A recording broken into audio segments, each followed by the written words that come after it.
Está no ar mais um Antenados na Geral, ao vivo para todo o Brasil, na tela da Boas Novas. Bom ter sua companhia e a sua audiência no programa de hoje. Vamos dar continuidade à nossa série de programas sobre juízes, os grandes juízes de Israel. Esse é o nosso último, estamos no último juiz, o profeta Samuel. Porque teve um momento que ele falou, poxa Deus, o povo está me negando. Ele falou, não negam você, negam a mim, porque eles queriam um rei. Todas as nações ao redor de Israel estavam tendo rei, Israel com juízes, né? Não é como numa partida de futebol para ter juízes, queriam um rei. E ele falou de Saul, mas nós vamos falar um pouco sobre esse período, sobre quem era Samuel, a transição talvez do juiz Eli para Samuel, de Samuel para Saul. E Samuel era macho e Deus judiava também de Samuel, porque ele falou, olha, tem que ungir Saul, Saul era o rei, ele teve que ungir Davi enquanto Saul era vivo também. Imagina.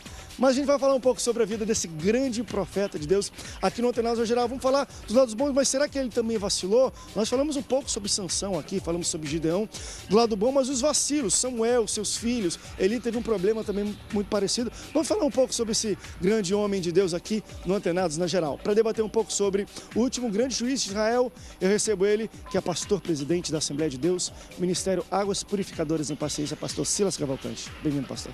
Obrigado, André, é um prazer estar aqui. Eu particularmente gosto muito desse personagem. Acho que Samuel é um personagem que nos ensina muito. Cabra macho. Eu vejo ele mais como um profeta do que como juiz, né? Mas realmente é um tema muito bom de se debater e tenho certeza que vamos aprender muito. Agora, André, se você me permite, hoje estou completando 25 anos de casado, bodas de prata. Maravilhas. E quero mandar um beijo especial para a pastora Andréa Diniz, a mais bonita do país. Né? Tá vendo? Crentes da igreja do pastor Silas. Presente aí, manda bolo, convida, jantar. Uma passagem para Paris também tá valendo. Tá bom, já tá de bom tamanho. E quero mandar uns beijos para meus filhos também, né? O Johnny, o Jonathan, a Caroline. E pro meu neto Pietro, completou um ano agora, dia 2 de outubro. Para toda a minha família. E obrigado. Quero agradecer a Deus por esses 25 anos de casamento. Parabéns, pastor, por toda a família dele. Se esquece na televisão, né? O aniversário de casamento, aí é morte, não chega capaz de saber. Eita Deus! Bem-vindo ao Antenados. Eu também recebo ele, que é pastor-presidente da comunidade evangélica da Família de Deus, pastor Marcos Viana. Pastor, bem-vindo ao Antenados na Geral. André, muito obrigado pelo convite. Mais uma vez aqui na Boas Novas. E poder aí falar, né, dessa personalidade tão bacana na Bíblia, que é a história de Samuel. Então a gente vai ver aí, ao decorrer desse programa, eu tenho certeza que Deus vai trazer a luz da Bíblia, um ensinamento para quem está em casa, para quem está nos vendo agora.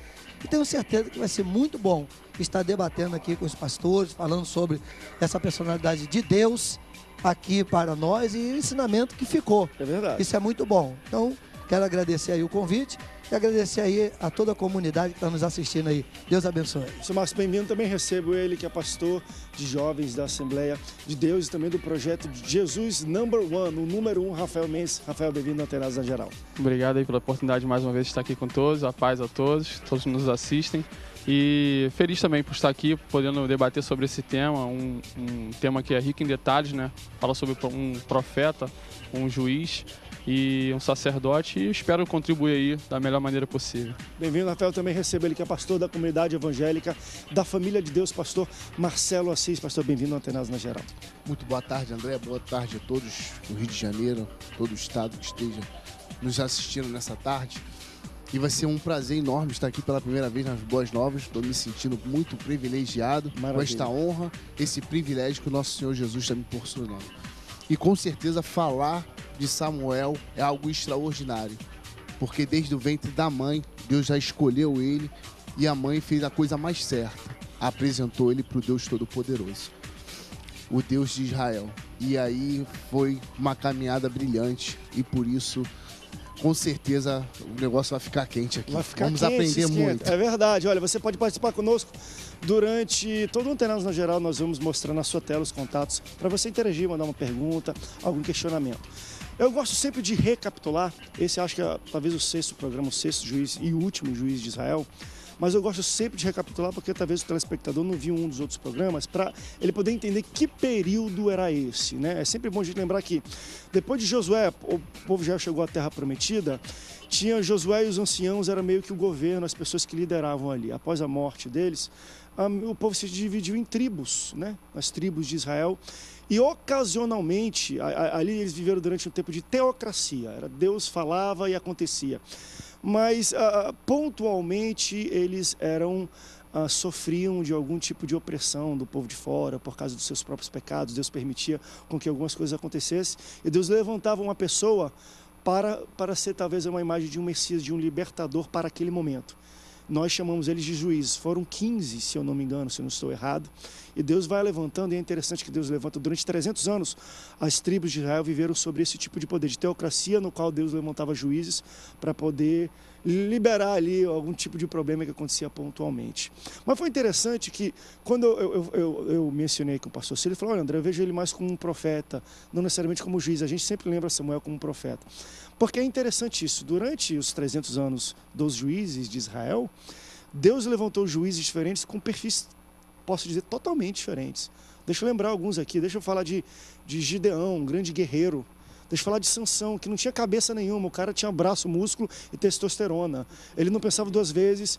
E daqui a pouco você vê um profeta, um homem de Deus. Não necessariamente tinha toda a força física, embora pegava a espada e ia para cima. Mas ele não tem um perfil, talvez, de um homem valente, de guerra. É um homem mais intelectual, talvez mais aproximação com Deus. O que a gente podia falar sobre esse período das tribos e do povo de Israel? Por que Deus escolhe, talvez quando escolheu Gideão, o perfil de Gideão, quando pegou Sansão? Por que aquele tipo de perfil que ele queria mostrar para os filisteus, que um homem matava centenas e centenas de filisteus? Por que Samuel? Por que um profeta se torna um homem que lidera, que governa talvez as 12 tribos? Por que esse perfil? André, assim que Israel assume, né, toma posse da terra prometida, o que Deus orientou a eles a fazer, eles não fizeram. Eles, na verdade, Deus não queria dar um rei a eles, Deus queria ser o rei deles. A teocracia, ela não funcionou, não por culpa de Deus, mas por culpa do próprio povo. Porque o povo, quando Deus prometeu a terra a Abraão, e tem muita gente que diz que Deus tomou a terra dos cananeus para dar aos hebreus, ao povo descendente de Abraão, é mentira. Aquela terra era deles por herança, por promessa de Deus, promessa profética que Deus fez a Abraão, quando mandou Abraão sair da sua terra, dizendo: vou te enviar para uma terra que manda leite e mel, e você vai ser uma grande nação. E ali Deus, através de Abraão, começa a instituir esta grande nação. Quando o povo chega ali, as nações circunvizinhas, elas eram para serem sido rechaçadas, elas eram para ter sido expulsas e não ter aquele conluio que teve. Houve ali um acordo. E aí a nação de Israel começou a se contaminar, começou a casar com mulheres que não eram israelitas. Na verdade, nem existia a nação de Israel, perdão, deixa eu só recapitular. Naquele período tribal, as tribos não eram para poder ter se contaminado com aquilo ali. Então havia todo esse tipo de prática contrária à vontade de Deus e trazia problemas para eles, porque os inimigos começavam a sobrepujar Israel, começavam a dominar Israel, a tomar as heranças de Israel, como na época de Gideão. O povo tinha que estar malhando, Gideão estava malhando trigo no lugar de malhar uva, porque estava se escondendo dos filisteus para eles não roubarem a plantação. Então, os juízes eram levantados para tentar amenizar a situação daquele povo, porque a Bíblia diz que cada um fazia o que queria, era uma anarquia total. Não era para cada um. Que dava na telha. Não era para cada um fazer o que queria, era para fazer o que Deus determinou que eles fizessem. Mas como eles não faziam, e Deus colocou um juiz, e é sempre a figura de um líder. Eu vejo hoje em dia a liderança sofrendo uma crise. Hoje vemos o chamado movimento dos desigrejados. Eu vejo hoje o movimento de pessoas que não querem ter mais uma liderança, está debaixo de uma liderança. Isso é antibíblico. Desde o começo, Deus levantou líderes, seja para guiar famílias, seja para guiar tribos e seja para guiar as nações. Então, aquilo ali foi uma forma de amenizar aquela situação, e como você falou, cada um com um perfil diferente, uma mulher também foi levantada, como Débora, mostrando que Deus não faz acepção de pessoas, como muitos pastores aí pensam que faz e não faz. Então eu entendo que os juízes eles estavam ali para tentar amenizar e trazer um pouquinho de organização sobre aquele período tribal, onde cada um fazia o que queria. Pastor, isso é uma verdade. A gente pode acompanhar que desde do tempo de Samuel, o tempo abraâmico, todos os homens queriam se aparecer, essa é a verdade. Queriam tomar uma posição diante da sociedade. O que eu vejo, então, quando os líderes de hoje estão, como o senhor falou, estão desigrejados, estão sem forma, uma visão antibíblica, que é antibíblica? O que eu penso a esse respeito, então? Os homens de hoje, ao invés de pegar o exemplo da Bíblia, o que Deus queria a respeito dos juízes? Botar ordem na casa. O problema é que as ordens hoje são dadas e as pessoas não querem obedecer.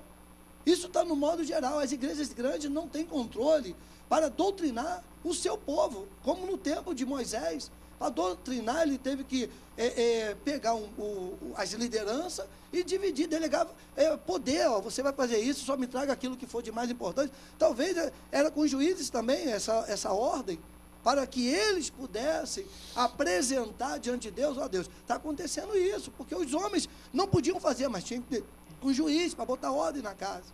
E hoje, no nosso presente século, no que a gente está vivendo no mundo atual, nós estamos perdendo a força da liderança por causa disso, porque as pessoas não querem obedecer. Então, no tempo do juiz também era assim. Você pode ver que o povo entrava na rebeldia, não queria obedecer a Deus, onde pediram um rei, e Deus falou, eu quero ser o seu rei, mas vocês querem um rei.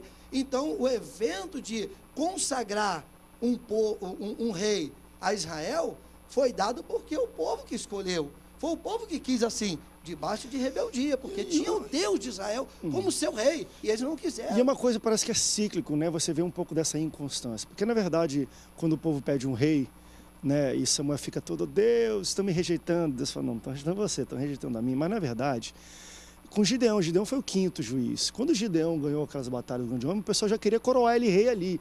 Ou seja, já era um pensamento antigo de, queremos rei. Deus segurou durante muito tempo ainda, acho que essa visão. E era interessante que Deus levantava, de alguma forma o povo se reconhecia o seu erro, o seu pecado, se reconciliava com Deus através da liderança de um juiz.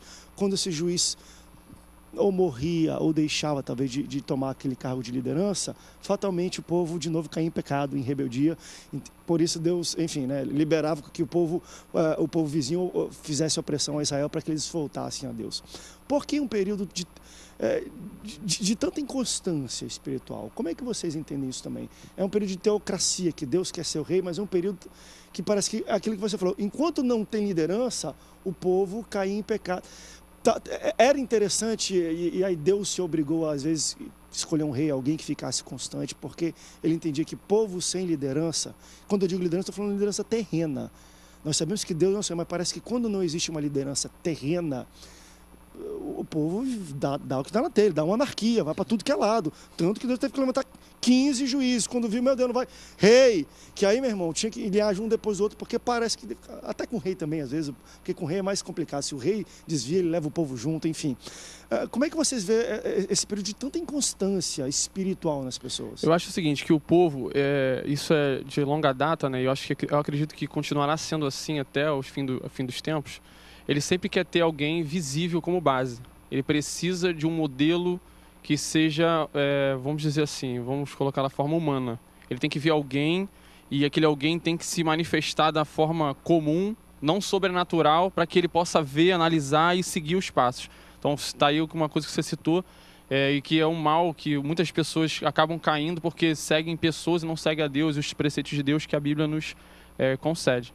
E falando um pouquinho de Samuel que você falou com relação à personalidade de Samuel, por que Samuel dessa maneira? Porque Deus, de um essa profeta, característica, e não de um Sansão da vida. Você analisando uma questão social, política, o povo ele sempre queria ser parecido com outro povo, com os povos que estavam ao seu redor. Então todos tinham reis, eles queriam ser reis, é aquela história de a grama do vizinho sempre é mais verde. Alguma coisa chamava a atenção daquele povoado que estava ali circunvizinho e eles queriam, de repente, não sei, isso é um questionamento, né? Eu não posso afirmar, mas eu acredito que poderia ser isso. E eu acredito que Samuel, fazendo uma análise rápida de Samuel, foi um menino que foi criado ali nos ensinamentos de Eli.